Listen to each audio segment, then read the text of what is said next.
Benito Mussolini was the dictator of Italy. He'd seized power in the 1920s, and by the 11th of June 1940, he declared war against Great Britain, and he joined forces with Adolf Hitler and the Nazis. Mussolini believed the Italian people were descendants of the old Roman Empire, and he wanted to build a new Italian empire in North Africa, in the desert. The Italians had a strong military presence in North Africa after they invaded Libya and Ethiopia in the 1930s and waged a genocidal war against its native people.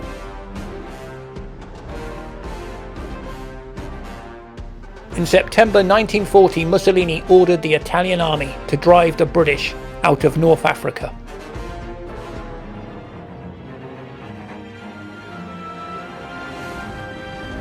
The British Army also had a strong military presence in North Africa. They controlled Egypt, Cairo, and the Suez Canal. They controlled the gateway to the oil fields of the Middle East. The British Army in North Africa was under the command of General Wavell. He'd carried out a series of successful raids against the Italians, but now he didn't have enough equipment, and the Italians were about to launch a large-scale invasion. The British decided the best thing to do would be to retreat across the desert and dig in around Cairo. On September the 13th, 1940, the Italian army launched its attack against the British. The British army pulled back, allowing the Italians to capture meaningless desert. They were preparing their own counterattack, but they wanted to stretch the Italian supply lines as far as they could. The Italian army outnumbered the British, and eventually they reached Sidi Barrani in Egypt. Along the way, the Italians had set up a series of fortifications. But General Wavell's man on the ground was General O'Connor, and he realised there was a large gap between these forts. He realised he could get round the back of them and attack them. As the Italian army dug in, General O'Connor and the British were preparing a counterattack. It was codenamed Operation Compass.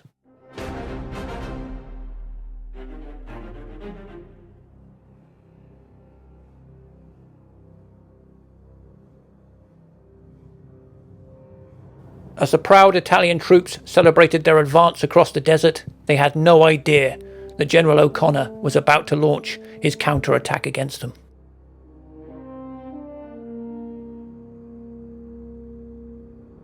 With air support, infantry and tanks, the well-trained, well-disciplined British troops overwhelmed the Italian army, and one by one, the Italian fortifications began to fall.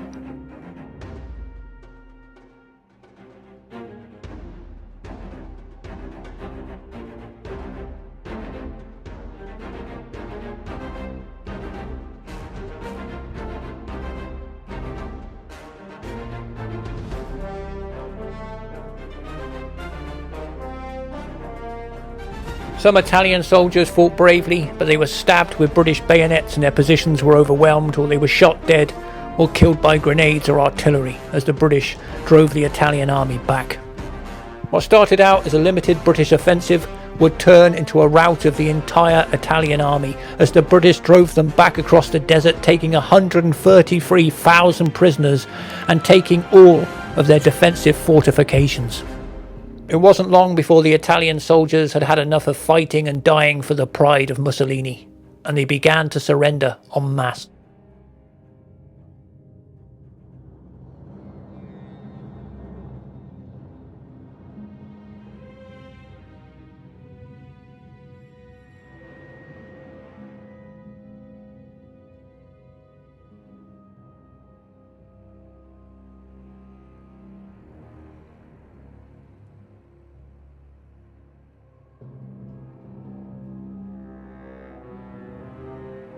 The Italian army were completely routed. They were no match for the British, and they were pushed all the way back to Libya. The British won victory after victory after victory. It was a total humiliation for Mussolini and a humbling experience for the Italian army. They lost 133,000 prisoners. The British also captured 420 Italian tanks and 845 Italian guns. Benito Mussolini had overestimated the fighting spirit of the Italian people.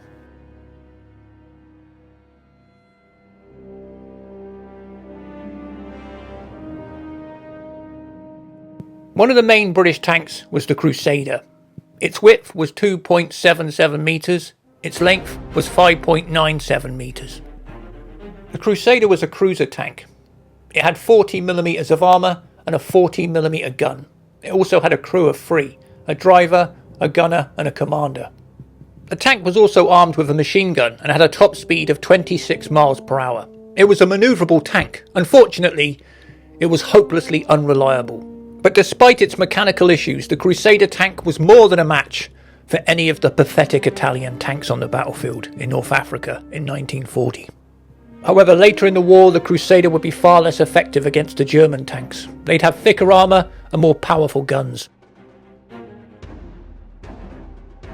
The British also had the Valentine. This tank was designed to take on enemy infantry. It was known as an infantry tank. The Valentine was armed with a 40mm gun and had up to 65mm of armour. The tank was just over 2 metres wide and was 5.41 metres long. The tank had a crew of 3 and was armed with a 7.92mm gun. The tank was well armoured, but that made it slow. It had a top speed of 15 miles per hour. Like the Crusader, the Valentine was more than a match for the feeble Italian tanks, and it gave the British the edge in battle. The British Army also had the Matilda Mark II. This tank was known as the Queen of the Desert. The width of the tank was 2 metres 59, the length of the tank was 5 metres 61. The tank had a crew of 4, a driver, a gunner, a loader and a commander. It was also armed with a 14mm gun and had a secondary armament of a 7.92mm machine gun. The tank was slow, reaching a top speed of 15 miles per hour, but that's because it was so heavily armoured. The tank had up to 78mm of armour. The tank was very popular with its crews, mainly because you were more likely to survive in this tank because it was so heavily armoured. The Italian tanks were no match for the Matilda, but later on, the Panzer III and the Panzer IV would outgun it with their superior firepower.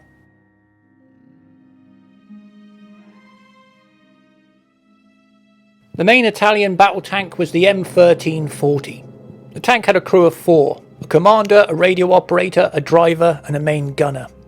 The tank was also armed with a 47mm short-barreled gun. It also had 30mm of frontal armour and 25mm of armour on the side. The tank was small, it was just over 2 metres wide and just over 4 metres long. The tank was also armed with highly unreliable Breda machine guns, and it had a top speed of 19 miles per hour. These Italian tanks were more like the early Panzer I and Panzer II. They had weak armour and a pretty feeble gun, and they were no match for the British armour in the desert. The Italians also had the M1139 tank. It was 2.2 metres wide and 4.7 metres long. The tank had a crew of 3, and it had front armour that was 30mm thick, but the armour on the side was only 14mm thick, making it highly vulnerable to attack. The tank was armed with a 37mm gun. Unfortunately, it was a poor design. The gun had been mounted in the body of the tank instead of the turret. Instead of turning the turret to shoot, you had to turn the whole vehicle. The tank was also armed with Breda machine guns, and on top of that it had a top speed of 20 miles per hour. One of the biggest weaknesses of the Italian army was its tanks. They had thin armour and weak guns, and they were no match for the British tanks on the battlefield. By now the British had defeated the Italian army, driving them out of Egypt from Sidi Barrani all the way back across the desert and back to Libya where they started. By January 1941, the British had defeated the Italians, taking all their fortifications and capturing 133,000 Italian prisoners. Eventually, the British Army took Benghazi and drove the Italians back to Al-Ghaila.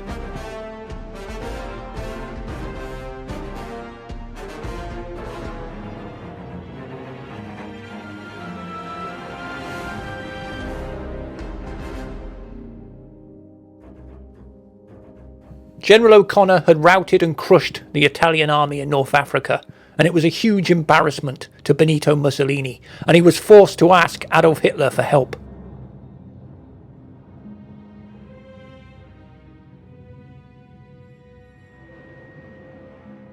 The British Army were able to capture Italian tanks, Italian supplies, and more importantly, Italian prisoners, as they wiped out the Italian army.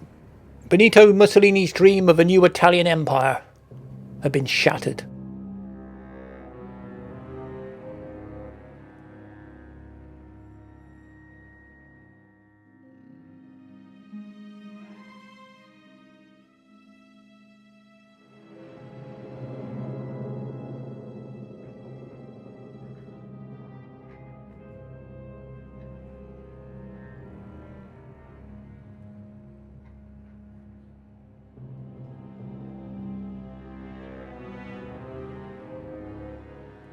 General O'Connor and the British Army had not been prepared for so many Italian prisoners, and they could barely feed them all.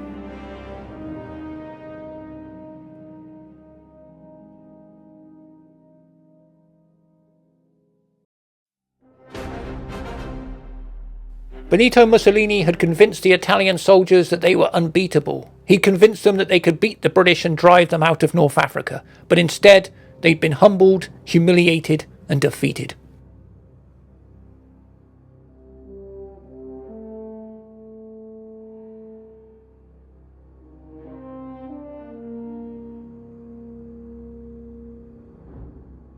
Mussolini had begged his friend Adolf Hitler for help, and Hitler sent a small detachment of German soldiers under the command of his best general, Erwin Rommel, to North Africa. In just a couple of years, these men would become legendary. They would become known as the Afrika Korps.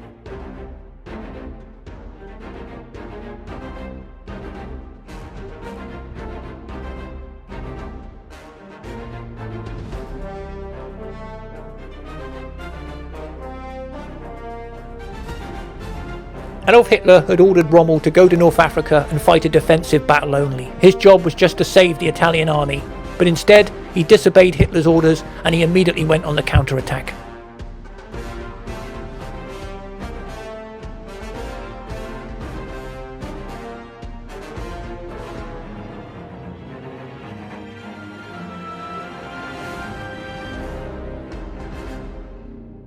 Rommel arrived in North Africa in early February 1941. Rodolfo Graziani, the Italian commander, had already been dismissed by Mussolini, and by the end of March, Erwin Rommel was already engaging the British forces. Rommel knew he was outnumbered. The British had more men and more tanks, but Rommel had an excellent weapon, known as the 88mm anti-tank gun. This weapon could destroy British tanks before they got within range to return fire. During his battle against the British Army, Rommel used a clever tactic. He ordered his tanks to retreat. The British assumed the German army was pulling back. As the British tanks pursued the German tanks led the British into a trap. Rommel had set up a series of 88mm anti-tank guns, and they knocked out the British tanks, taking them out one by one before they could even get within range to return fire. After the British armour had been destroyed by the 88mm anti-tank guns, Rommel would then order a counterattack and sweep the British army aside, winning the battle. Soon Rommel defeated the British at Alagala and Benghazi and drove the British army back across the desert in defeat. To make matters worse, General O'Connor was captured on his way back from the front lines. It would be a disaster for the British army.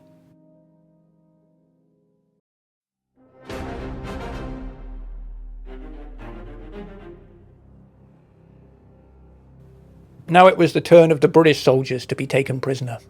They were beaten and driven back across the desert by the Germans. The soldiers of the British army began to look at Rommel with respect. They began to believe he was superior to their generals, and they called him the Desert Fox. After General O'Connor was captured, the British lost their commanding officer, and General Wavell had to find a new man to replace O'Connor. A man who was able to take on the genius of Erwin Rommel. Rommel had defeated the British at Alagala and Benghazi, and in 12 days he drove them all the way back to Egypt. But there was one rock that stood up to the German tidal wave. That rock was Tobruk.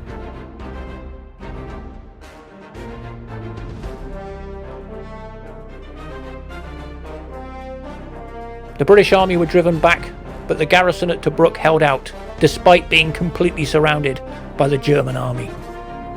The British army had originally captured Tobruk from the Italians, and they were determined to hold on to it. It was a vital supply link. It was a port city, so they set up a perimeter around Tobruk, which consisted of barbed wire, machine gun positions, and anti-tank guns. The garrison at Tobruk consisted of mainly Australian and British troops, but there were also some Czechoslovakians and even some Polish troops there as well, and they were determined to hold out against Rommel's army. But the men of Tobruk were surrounded, and Rommel would throw everything he had at them. Dive bombers, artillery attacks, infantry attack, and tanks. He'd throw everything at Tobruk, but the gallant defenders would hold on.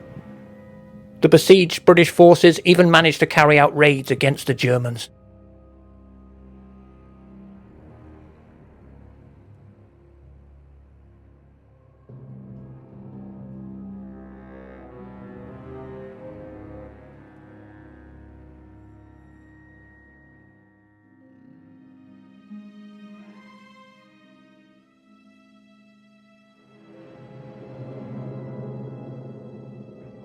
But whilst the British troops at Tobruk held the line, the British army had to find a way to break through and break the German siege and link up with the defenders.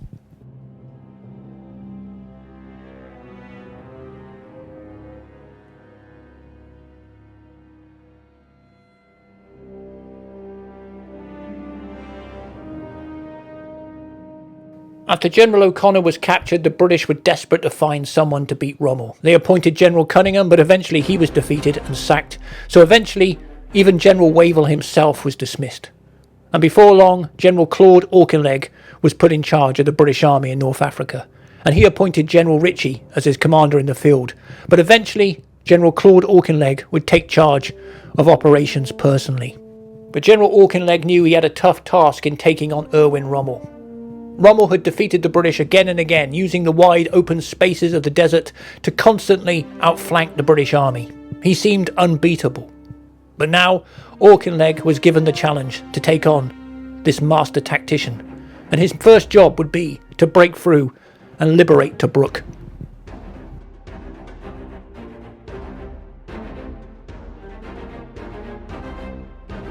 Eventually, General Auchinleck would launch an attack and he would try and break through the German forces and liberate Tobruk. But Rommel was able to defeat him, and Tobruk remained surrounded, and the men had to endure daily bombardment by German dive bombers and German artillery.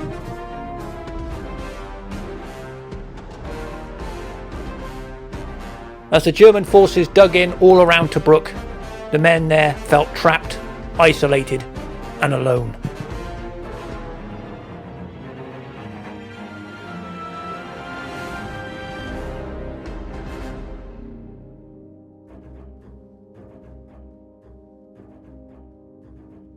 But the fighting spirit and the courage of the defenders of Tobruk would go down in history. They would become legendary. On top of being surrounded, the German Air Force bombed any supply ship that came anywhere near Tobruk. The British and Australian forces were caught like rats in a trap, but they wouldn't surrender.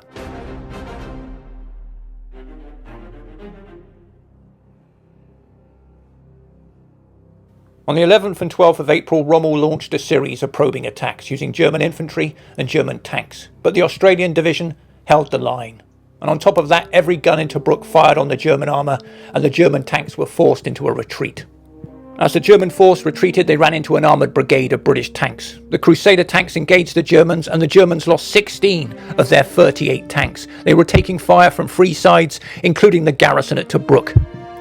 On the 16th of April, Rommel attacked from the west. But again, his German infantry was stopped by the Australians in fierce fighting, and eventually the Germans lost 5 tanks and were forced to retreat once again. The garrison at Tobruk would hold out for 7 months, and Tobruk would become a symbol of defiance.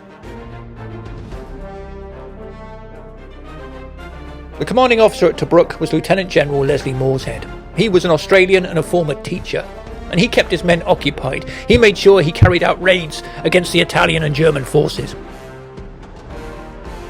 One of the most effective weapons in the defence of Tobruk was the Vickers heavy machine gun. This was a World War I machine gun, but the British used it to great effect, cutting down German and Italian troops when they attacked Tobruk. The Vickers heavy machine gun had a rate of fire of 500 rounds a minute. It also had a case around the barrel which was filled with water. This kept the barrel cool and stopped it from overheating. This water-cooled innovation allowed the Vickers gun to keep firing throughout the battle. In fact, these guns were known to fire for hours without overheating or jamming. The British Army also had the Bren gun. This was highly effective at Tobruk. It had a rate of fire of 500 rounds a minute, and it had a 30-round detachable magazine. The Bren gun packed a punch and was surprisingly accurate for a light support weapon. The Bren gun had an effective firing range up to 500 metres, but it could actually shoot up to 1,600 metres.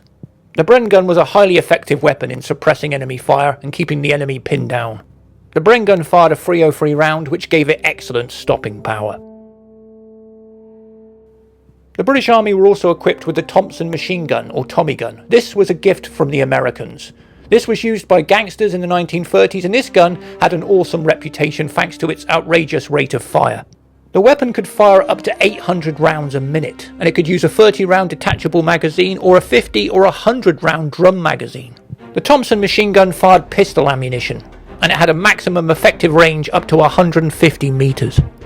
In terms of firepower, the Thompson was superior to the German MP40, and it gave the British soldiers the edge in combat.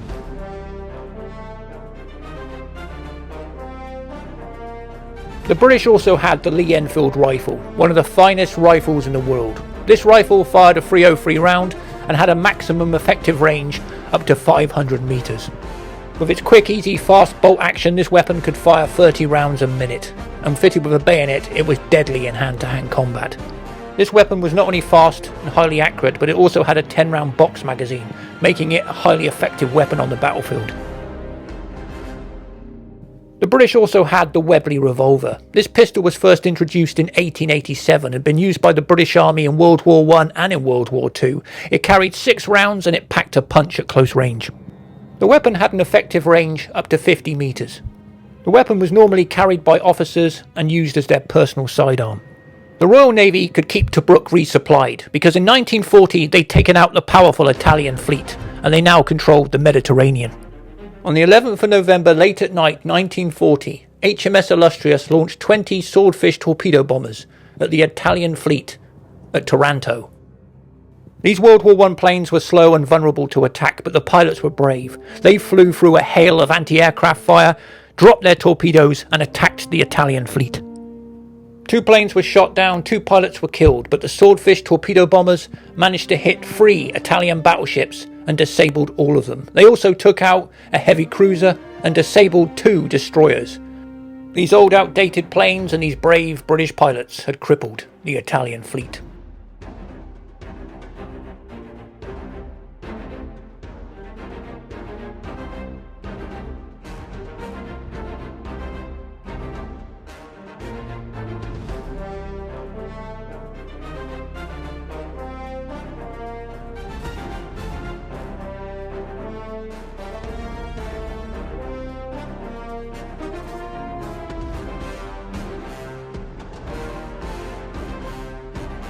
Thanks to this stunning raid, the British Royal Navy now controlled the Mediterranean Sea, and they could supply Tobruk throughout 1941.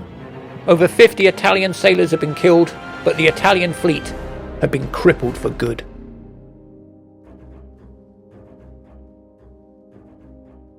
Thanks to that successful raid against the Italian fleet, the Royal Navy could now supply the men of Tobruk with much needed ammunition and medical supplies.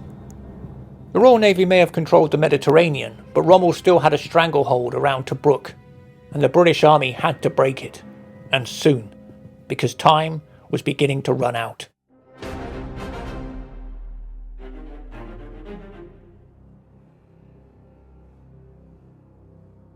Rommel had his own supply issues. The British controlled the island of Malta, and they used the airfield there to launch attacks against German supply ships. They also had an aircraft carrier, and with the Royal Navy, they could attack and sink German supply ships before they got to North Africa.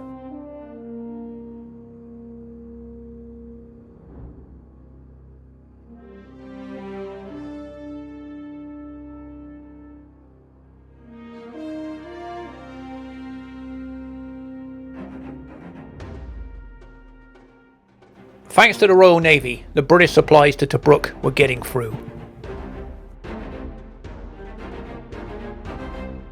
But despite supplies getting through, the men at Tobruk still had to hold off Rommel and the Afrika Korps.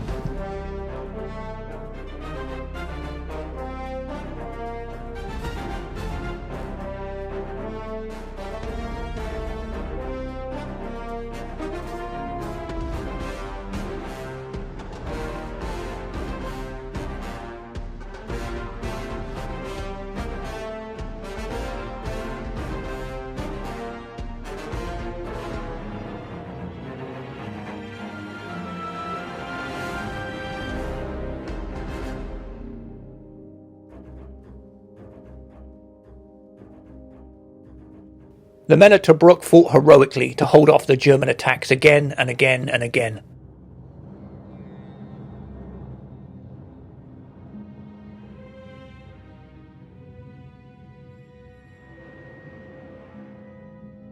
General Auchinleck had launched an attack and tried to break through the German line, but the British tanks were at a huge disadvantage. The German Panzer III and the German Panzer IV had longer guns, and the Germans also had the 88mm anti-tank gun. The 88mm anti-tank gun could destroy any British tank before it even got close enough to return fire. And in a wide open flat environment like the desert, there was nowhere to hide.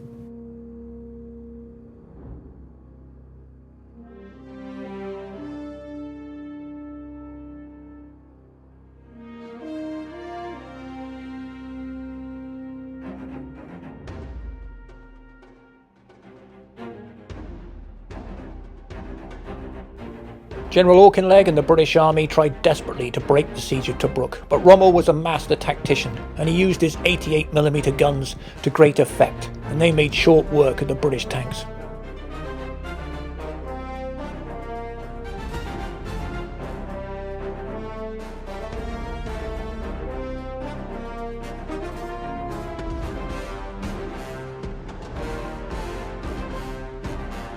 The 88mm German anti-tank gun was the most powerful weapon in the desert. Initially it had been designed to shoot down planes, but in the desert it could fire further than any British tank and could penetrate the armour of any tank at long range. In a flat, featureless environment like the desert, it was a devastating weapon. The British Army was at a huge disadvantage. The 88mm was far more powerful and effective than their anti-tank guns. They really had no answer to this incredible German weapon. The 88mm had a range of over 10,000 metres. The only way the British could even hope to destroy this gun is by attacking it en masse with multiple tanks and just hope that one of them could get close enough to destroy the gun before the gun wiped out all the British tanks. However, the 88mm could fire 20 shells a minute, making it highly devastating to the British armour on the battlefield, especially when there were multiple guns deployed in a defensive line. With weapons like the 88mm, the British were on the losing end again and again in the desert throughout 1941.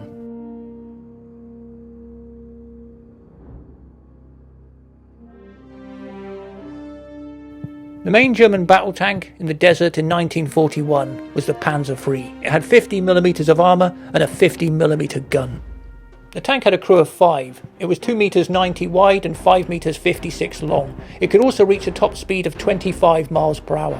This tank had a more powerful gun than any British tank in the desert in 1941. British tanks were armed with 40mm guns. The Panzer III was armed with a 50mm gun, and on top of that the Germans had the 88mm anti-tank gun. The Germans literally outgunned the British Army in 1941. The Panzer III was also armed with an MG-34 machine gun. The Panzer III was a formidable weapon for the Germans.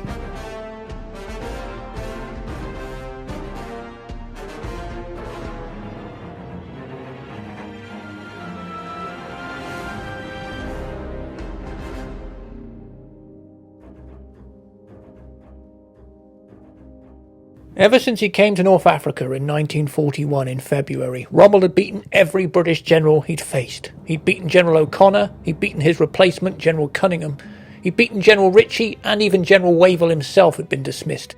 He'd stopped General Auchinleck from breaking through to Tobruk. Rommel had the ability to read the desert like no other general. It was the perfect battleground for him. Rommel had used the wide open spaces of the desert to outflank the British army again and again. At the time, Rommel had better equipment, he had better tanks, and he had the 88mm anti-tank gun. However, the Royal Navy was strangling Rommel's supply line, and General Auchinleck realised if he launched a sustained assault against Rommel's forces, Rommel may have to retreat, and he would have the chance possibly to liberate Tobruk. On the 15th of June 1941, the British launched Operation Battle Axe. It was a desperate attempt to break the defences around Tobruk.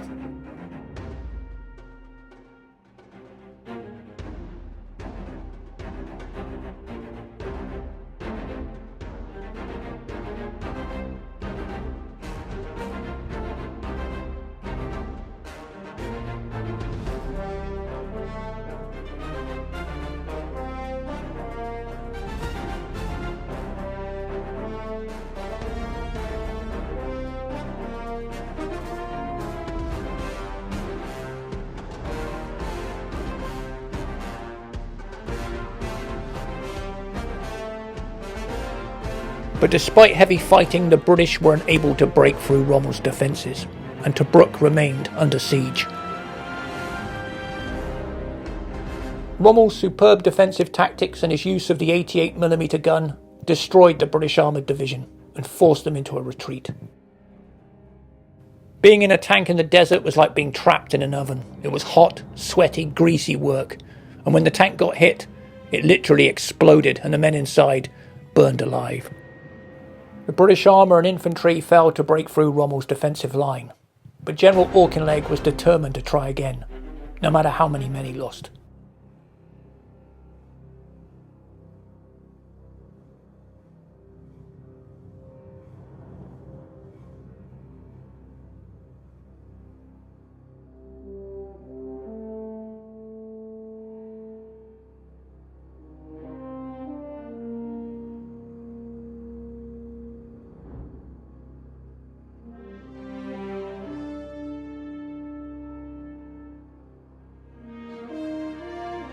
Despite their defeat, General Auchinleck and the British officers were determined to try again. And on the 18th of November 1941, they launched Operation Crusader. General Auchinleck would launch a sustained attack against Rommel's forces. He knew Rommel was running low on supplies. At the same time, the garrison at Tobruk would try and break out and link up with the British armoured column. Operation Crusader would be the first major British victory against the German forces on land in the Second World War. The British were able to force Rommel back. He was running out of supplies, and the sustained British assault forced him to retreat from Tobruk. General Auchinleck had become the first British general to defeat Rommel. But more importantly, he liberated the heroes of Tobruk. During the battle, the Black Watch Regiment led the breakout from Tobruk, and they ended up charging a bunch of German machine gun positions. The Black Watch lost over 200 men before they took the German guns. During the fighting to liberate Tobruk, the British lost over 700 tanks. During the battle, the Germans lost 200 tanks, but Rommel could not sustain those losses. His supplies were being strangled by the British, so he was forced to retreat. At the start of the battle, a Czechoslovakian unit from Tobruk launched a diversionary raid, and the British forces were able to overcome the Italians in a brilliant night attack. As the British armour advanced, many of the German tanks engaged the British in counterattacks. Eventually, some of the British tanks had to withdraw because their units sustained horrific losses. On the 25th of November, the South African Brigade were completely destroyed, but they did manage to knock out a number of German tanks before they were.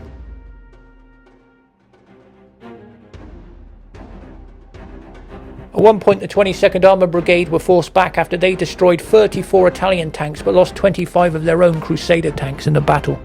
Rommel launched counterattacks with his panzer units and inflicted large casualties on the British, but eventually he started to run out of tanks. It wasn't long before he was forced to order a retreat back to Gazala.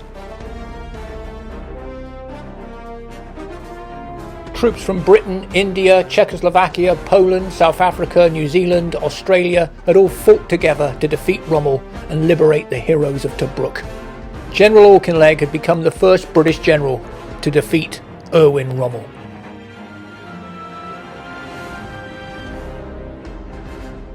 During the battle, Major General John Charles Campbell won the Victoria Cross. He was put in charge of the 7th Armoured Brigade and the support group. His job was to hold an airfield near Tobruk. The Germans hit him with infantry and tank attacks, and he suffered significant casualties, but he managed to hold out. Wherever the fighting was thickest, Campbell was there to encourage and lead his men.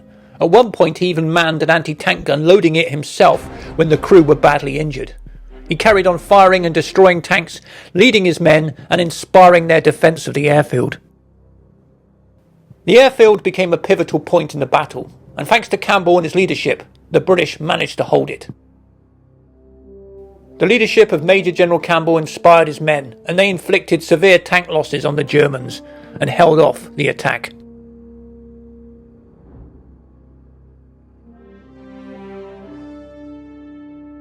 During the same battle, Rifleman John Bealey won the Victoria Cross.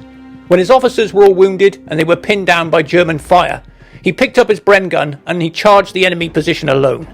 He took out 2 German machine gun positions and a German anti-tank gun single-handed before being killed. His actions inspired his men. They got up, charged the enemy, and ended up taking 700 prisoners. Rifleman Bealey had sacrificed himself to take out the enemy position, and he inspired his men. And for this, he won the Victoria Cross. John Bealey was only 23 years old when he was killed in action.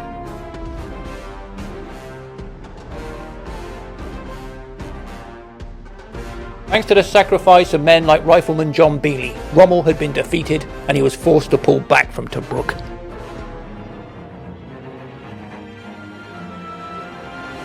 By the 10th of December 1941, the battle was finally over, and a company of New Zealand troops linked up with the defenders of Tobruk, and after 7 long months, the siege of Tobruk was finally over.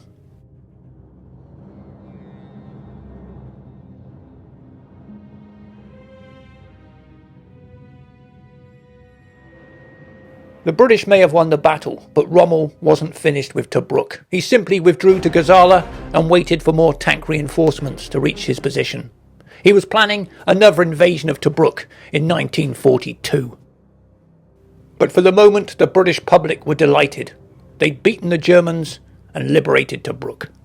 Thanks to a lack of fuel and supply issues, by the end of December 1941, the British Army had pushed Rommel and the Afrika Korps all the way back to Benghazi and all the way back to Alagala, the very point where he started. But then, on the 7th of December 1941, Japan entered the war. They not only attacked Pearl Harbor, they attacked the British colonies in Hong Kong, Malaya, Singapore, Borneo and Burma. The British were overstretched, and they didn't have enough troops to fight the Japanese and the Germans. Eventually Rommel attacked Auchinleck and defeated him, driving him back from Alagala, Benghazi and all the way back to Gazala, just outside of Tobruk. With fresh supplies of fuel, equipment and men, General Rommel was able to outthink, outsmart and outflank General Auchinleck, driving him all the way back across the desert and back to Gazala. The desert was the perfect battleground for Erwin Rommel. He liked to exploit wide open spaces, and in the desert he had plenty of spaces to exploit. He could also use his 88mm anti-tank guns, and outflanking the British Army and catching them by surprise became his strategy and his trademark. Rommel's use of space and his fast attacking tactics had the British on the defensive in 1942, and they were forced to dig in around Gazala and wait for his next move. Rommel now had the British back on the defensive, and he was about to receive a shipment of Panzer IV tanks with long-barrelled 75mm guns. The British had no tank capable of matching that kind of firepower. As well as fighting each other, the troops on both sides had one enemy in common. That was the desert itself. In the day, the temperature could become so hot, tank crews could fry an egg on the hull of their tank. But at night, temperature could drop to below freezing. Just surviving the desert was hard work. Troops needed constant supplies of water to replace the fluid they lost throughout the day in sweat. One of the main problems for both sides were the flies. They were everywhere. As well as being annoying, they could spread disease. In fact, the British would set up traps to catch the flies and burn them, but there were plenty more.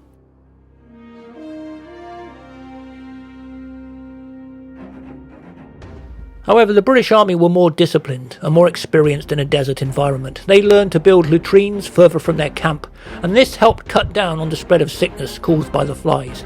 The Germans weren't as experienced in a desert, and this often led to them losing men to sickness and disease, but both sides had to learn to live with the sand, the sweat, and the heat. North Africa was one of the most demanding battlefields. Just surviving was a daily battle. The troops faced everything, from scorpions to sandstorms. Men could get lost in the desert and never be seen again. If pilots were shot down, their chances of being found were almost as remote as being lost at sea. The desert was a remote and hostile environment, a place where sustaining life was practically impossible.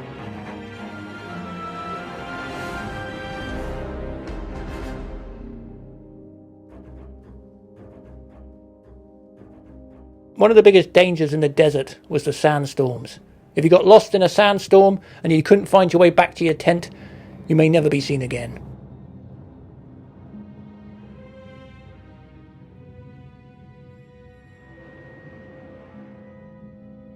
The sand, the flies, the heat, the troops had to endure the unendurable in the desert.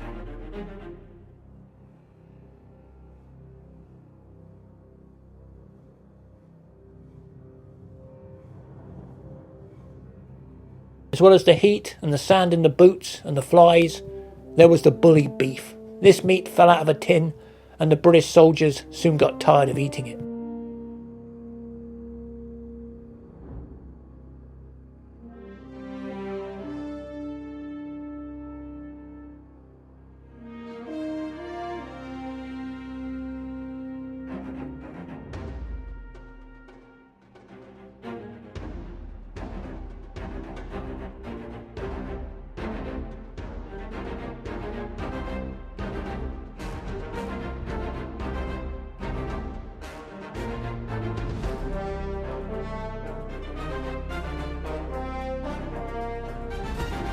The two most important things to both armies in the desert were water and fuel. They needed fuel for the tanks, but they also needed water for the men. The British water cans were pretty useless, they kept leaking, so the British copied the German design and nicknamed it the jerry can.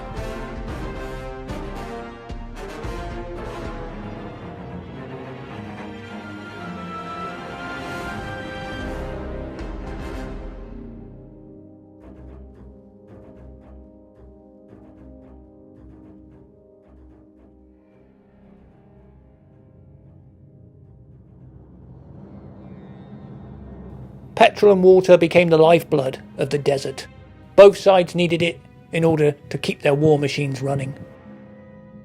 By now the British and the Germans faced each other across the Gazala battlefield.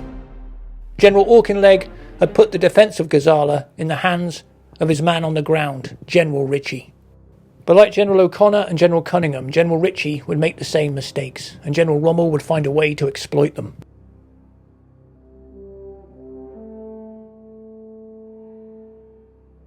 To counter the threat of the Panzer IV and its 75mm gun, the British had been given a gift by the Americans. It was known as the M3 Lee tank, but the British renamed it the Grant.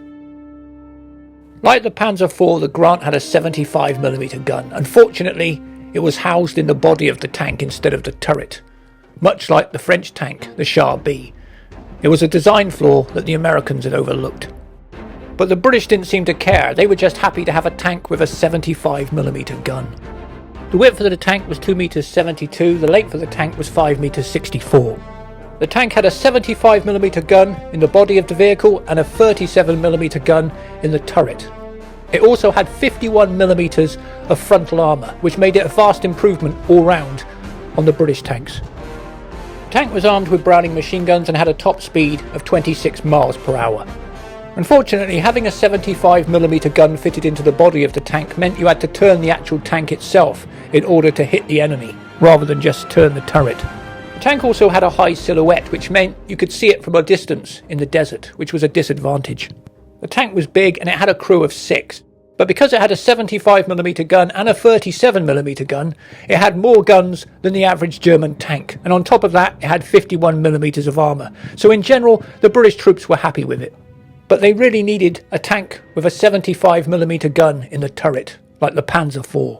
But despite being over 10 foot high and having a gun in the wrong place, the Grant tank took the Germans by surprise at the Battle of Gazala. They weren't expecting the British to have a tank with a 75mm gun. Despite their new tanks, the British were still defeated at Gazala. General Ritchie had set up a series of minefields, but Rommel simply went around them and outflanked the British and got behind their position. The Battle of Gazala lasted from the 26th of May to the 21st of June 1942. The British Army had 110,000 men and over 800 tanks and over 600 aircraft. The Afrika Korps had 90,000 men, 60,000 Italians and 30,000 Germans. They had 500 tanks and 500 planes. General Rommel launched a major bombardment of the Allied position. Then he launched a huge attack. He convinced the British that this was the main attack, but it wasn't. It was a diversion. Rommel then launched a second attack that went around the minefield and outflanked the British position. He then attacked them from behind. It was a classic Rommel move, and it caught General Ritchie and the British troops in a trap.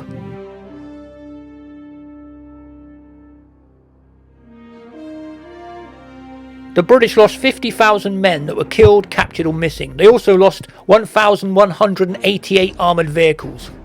The Germans lost 3,000 men and over 400 armoured vehicles. The Italians lost over 3,000 men and 125 tanks and 44 armoured cars at the Battle of Gazala.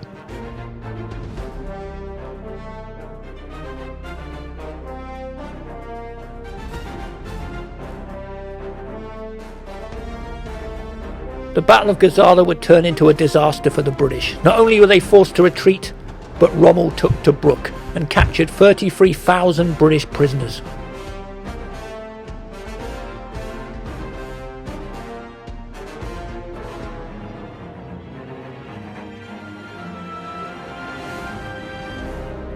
The fall of Tobruk in 1942 was the lowest point for Great Britain in the war.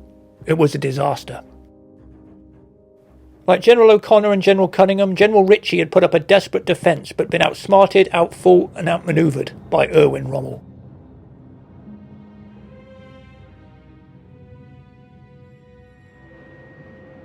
After weeks of intense and fierce fighting, Rommel defeated the British at Gazala and drove them back, and took Tobruk, and claimed the prize that had eluded him the year before.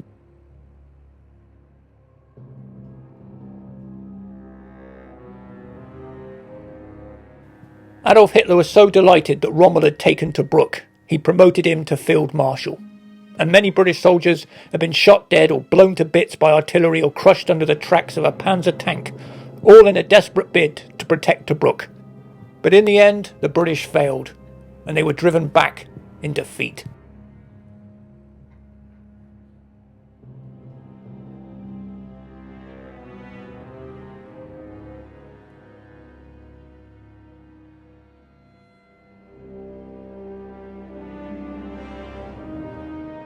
As Rommel took Tobruk and the British army pulled back across the desert, the British soldiers began to believe that Erwin Rommel was invincible.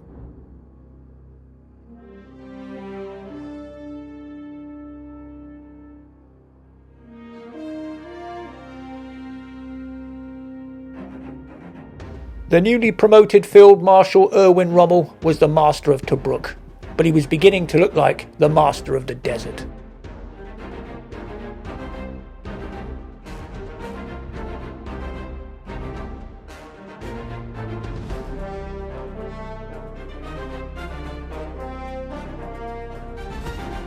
The garrison at Tobruk was exhausted. The 33,000 British soldiers had been captured, and for them, the war was now over.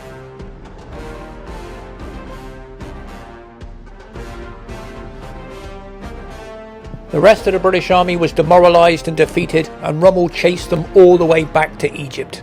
The British forces were forced into a desperate retreat across the desert. Eventually Auchinleck and the British army would pull all the way back to a deserted railway station known as El Alamein. It was here the British would make their final stand.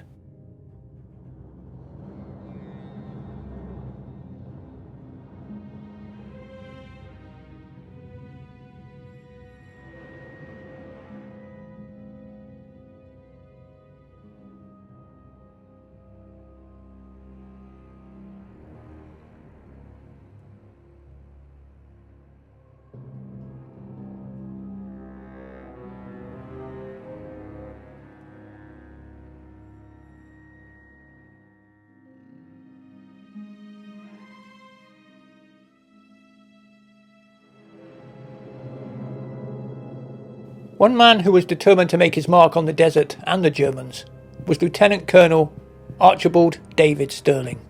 Stirling didn't believe in conventional warfare. He wanted to create an army of elite commando paratroopers who could jump behind enemy lines, land in the desert and cause havoc. However, paratroopers had never been effective in the desert because of sandstorms and the conditions and the fact they could easily get lost. However, Stirling was determined to try. Stirling was a maverick, but his commanding officers saw him as nothing more than a nuisance. However, he had political connections, and because of who his father was, they gave his idea the green light reluctantly. Stirling would handpick his own men based on toughness, courage, determination, and whether they could think outside the box. He wanted an elite group of soldiers, and he picked the best for himself, and they started parachute training, preparing for their first jump in the desert. These elite fighting men would become known as the Special Air Service, or SAS.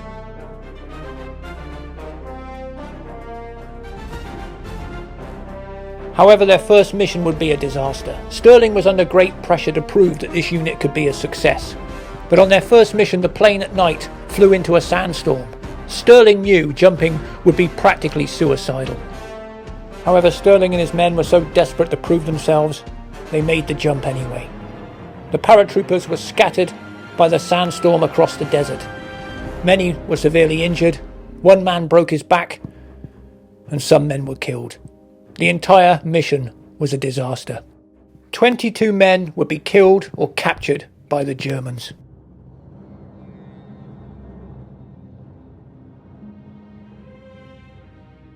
By jumping out of a plane in the middle of a sandstorm, Stirling and his men had proven they were brave, but his commanding officers saw the whole thing as a disaster and they wanted to shut the SAS down. However, Stirling would not be deterred, and he convinced his commanding officers to give him another go. Instead of parachuting into the desert, Stirling realised he could use vehicles to take him to the target and then back home again. The long-range desert group had vehicles. Their job was to map the desert. Stirling realised he could team up with these men, and they could ferry him to and from the targets. Stirling was impressed with the men of the long-range desert group, particularly Mike Sadler. He was an excellent driver, he was brave, he had courage, and he was a brilliant map reader, and he understood the terrain in the desert. Like David Stirling, Mike Sadler would become one of the SAS originals.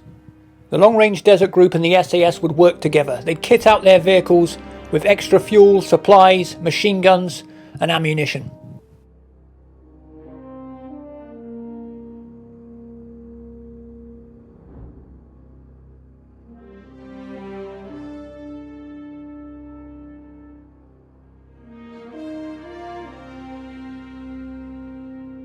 The SAS would even use the new American Jeeps, and they'd fit them with Lewis guns, Vickers guns, and even heavy 50 caliber machine guns. In combat, these vehicles would become chariots of fire for the SAS.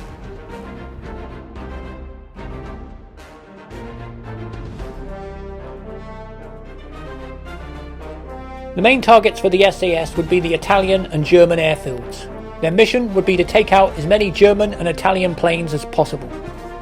These brave men would drive through enemy territory at night until eventually they got to the airfield. They'd take out the sentries, kill them, and plant explosives on every fuel truck, on every plane, and eventually they'd kill the pilots and destroy the planes. By daybreak, the SAS would be hunted through the desert by the Germans and the German Air Force that would attempt to bomb and destroy them. The greatest soldier in the SAS was Robert Blair Mayne, known as Paddy Mayne. Mayne was an incredible soldier. He was courageous, brave, absolutely fearless under fire. But he was also a complicated man. He had the heart of a poet, but also he could be unpredictable and dangerous, and often punched senior officers. Before the war, Mayne had played rugby for Ireland, representing his country at international level, but it was in the desert he found himself. In the desert heat, in battle, Mayne was forged into a warrior. During one raid, after attaching bombs to fuel trucks and planes, Mayne walked into the officers' mess. He pulled out his Thompson machine gun and mercilessly shot down a number of Italian and German pilots in cold blood. During another raid, Mayne planted bombs on planes and trucks, and then eventually, when he ran out of Lewis bombs, he started tearing the planes apart with his bare hands. Thanks to men like Paddy Mayne, the SAS were able to destroy hundreds of German and Italian planes. In fact, they destroyed more planes on the ground than the RAF did in the air. The raids of the SAS were so successful that David Stirling became known as the Phantom Major. The SAS were destroying so many planes on the ground that Rommel began to fear that they would turn the tide of air superiority in favour of the British. Lieutenant Jock Lewis was the brains behind the SAS. He worked with David Stirling to establish the organisation. In fact, he even invented the Lewis bomb, which was the explosive device the SAS used so effectively on their raids. Whilst returning from a raid on the 30th of December 1941, Jock Lewis's jeep was attacked by a low-flying German aircraft. He made a run for cover, but he was hit in the leg by a 20mm cannon, and he was killed instantly. He was only 28 years old. On the 26th of July 1942, the SAS took part in their most successful raid. 18 SAS jeeps would attack the airfield at Sidi Hanesh. The SAS would drive without headlights through the night until they got to the airfield. When Stirling and his force of 18 SAS jeeps arrived, suddenly the runway lit up. Stirling thought it was a trap. He thought the SAS had been detected. But no, it was a German bomber that was coming in to land. Because the runway was lit up, the SAS could see all the German and Italian planes. They were lined up on both sides of the runway in neat rows. The 18 SAS jeeps adopted an arrowhead formation with Sterling's jeep at the front. They then drove down the runway, firing at all the Italian and German planes on both sides. As the SAS jeeps raced down the runway, they were firing on every single plane. One by one, the German and Italian planes exploded as the SAS fired at them and drove past.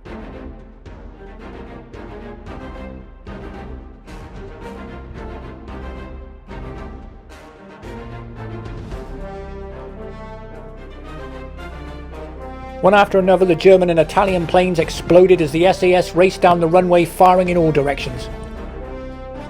The SAS cut down German soldiers and Italian pilots and took out German machine gun positions as they drove down the runway, firing.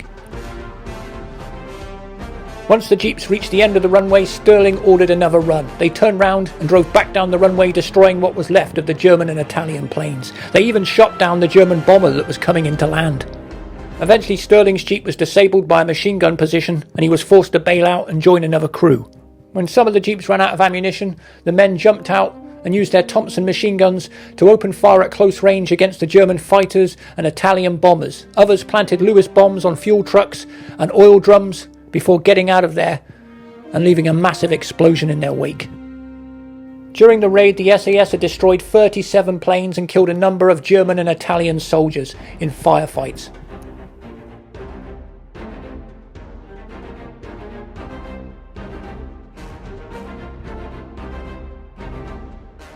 The raid had been a huge success, but now Sterling and his men had to get back to base. They had to split up and head back home before the German pilots and the German Luftwaffe came looking for revenge.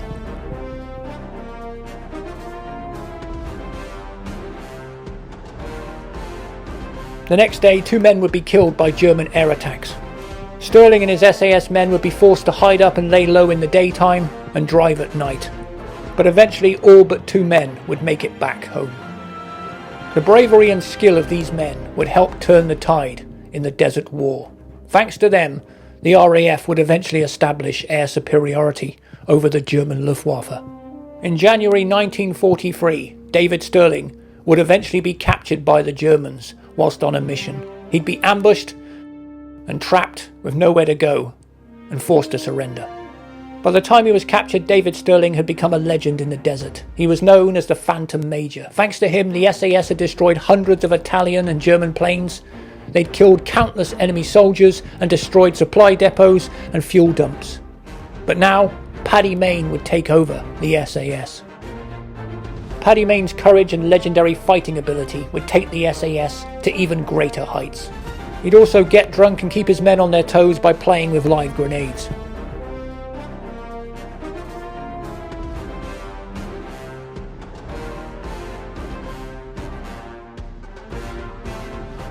By now, the British Army had been driven all the way back across the desert, but Auchinleck was determined to stop Rommel, and he dug in around El Alamein. Rommel would attack immediately and attempt to break through to Cairo. Auchinleck was determined to stop him, and he had one advantage: the Guattara Depression. This was an area of the desert which no tank could pass. For once, Field Marshal Erwin Rommel wouldn't be able to outflank the British Army. He'd have to fight through them. And Auchinleck and the British Army knew this was their last chance. They had to stop Rommel reaching Cairo.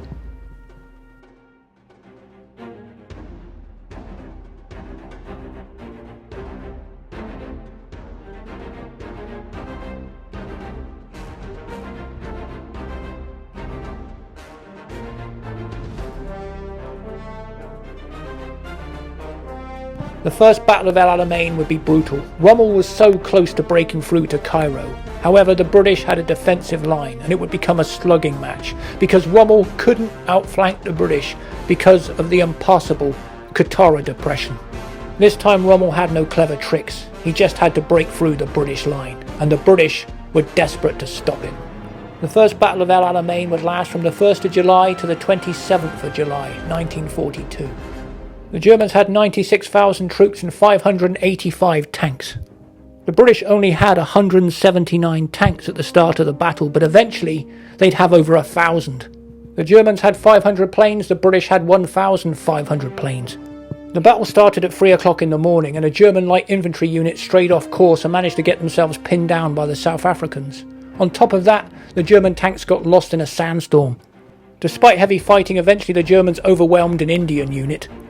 The Indian brigade had bought time for Auchinleck. He could now reinforce his defences.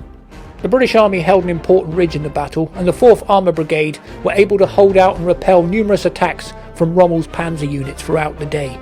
The fighting was fierce and ferocious and exhausting, but Rommel was at the end of a very long supply line, and now he was beginning to run out of tanks.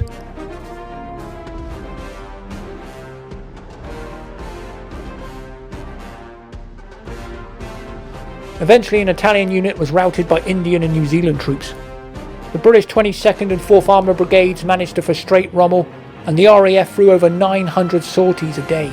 The RAF would shoot down German and Italian fighters and shoot down German and Italian bombers in desperate dogfights above the battleground. By the end of the battle, Rommel and the Afrika Korps were forced to dig in. Auchinleck and the British Army had fought Field Marshal Rommel and the Afrika Korps to a standstill at the First Battle of El Alamein, and they'd saved the British Army from certain defeat. But despite Auchinleck's important defensive victory, Winston Churchill was not happy. Churchill was looking for a general that would take the fight to Rommel, a general who beat him once and for all, and Auchinleck was not that man. Despite stopping Rommel, Churchill sacked Auchinleck and appointed a new general, General Bernard Montgomery. Despite being dismissed, Auchinleck had won an incredibly important battle. He'd saved Cairo, he'd saved the oil fields of the Middle East, and he saved the British Army by stopping Rommel in the First Battle of El Alamein. But he would never get the credit he deserved.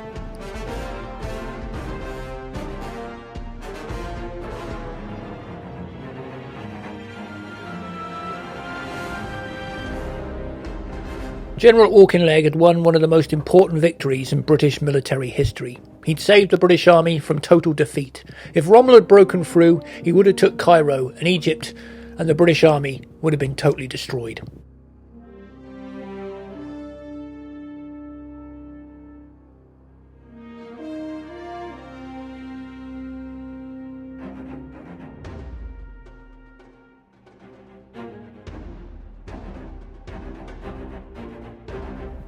However, Churchill didn't believe Auchinleck was up to the job of beating Rommel and driving him out of North Africa, so he would appoint General Montgomery as his replacement. Monty, as he would become known, set to work immediately. He told the British soldiers the bad times were over. He said there would be no more retreating. He said, if we can't stay here alive, then let us stay here dead.